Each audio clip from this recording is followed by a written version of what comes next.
नमस्कार. आज आपण एक खूपच विचित्र आणि छोटा मजकूर बघणार आहोत. म्हणजे फक्त 21 शब्दांचा आहे, पण त्यात एक अख्खी कथा लपलेली आहे, असं म्हणतात. चला तर मग बघूया नक्की काय आहे हे. तर बघा, हा आहे तो मजकूर. पहिल्यांदा बघितल्यावर वाटतं ना, की हे काय आहे असं अर्धवट, जसं काही मोठ्या कथेचा एक छोटासा तुकडा उचलून ठेवलाय. आज आपण हेच कोडं सोडवणार आहोत. मग प्रश्न हाच उरतो की हे शब्द आपल्याला नक्की काय सांगायचा प्रयत्न करत आहेत. चला, हा जो काय गोंधळ आहे ना तो दूर करूया आणि हा मागचं सत्य काय आहे ते बघूया.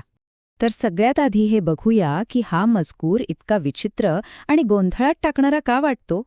खरं तर हे एका मोठ्या पझलच्या तुकड्यासारखं आहे. जरा विचार करा, फक्त 21 शब्द. म्हणजे आपलं काम इथे कथा वाचणं नाहीये. आपलं काम हे आहे की हे शब्द इथे का आहेत आणि त्यांचं नेमकं काम काय आहे हे शोधून काढणं. चला, आता जरा खोलात शिरूया.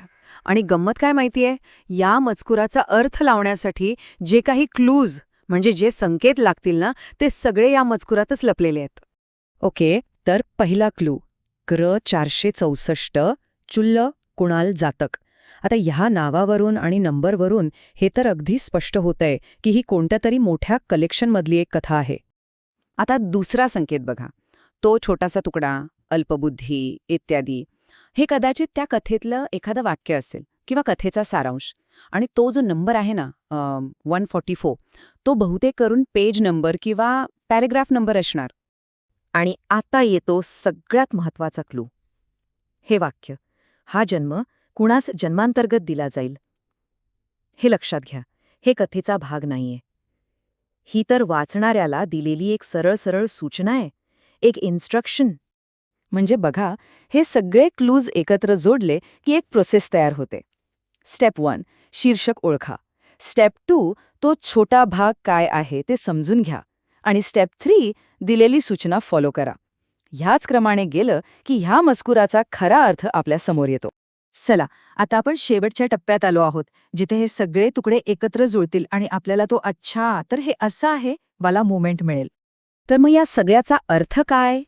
सोप्या भाषेत सांगायचं तर हा मजकूर म्हणजे एक क्रॉस रेफरन्स आहे.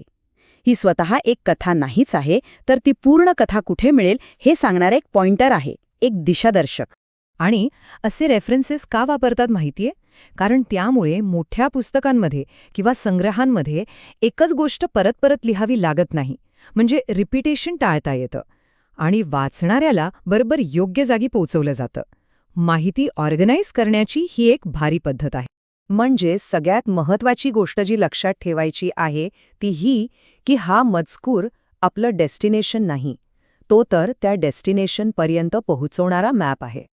आणि जाता जाता एक विचार करा, अशा कितीतरी कथा असतील ज्या थेट शब्दात लिहिलेल्या नाहीत, तर अशा रेफरन्सेसमध्ये जणू काही 2 ओळींच्या मधल्या जागेत लपलेल्या आहेत.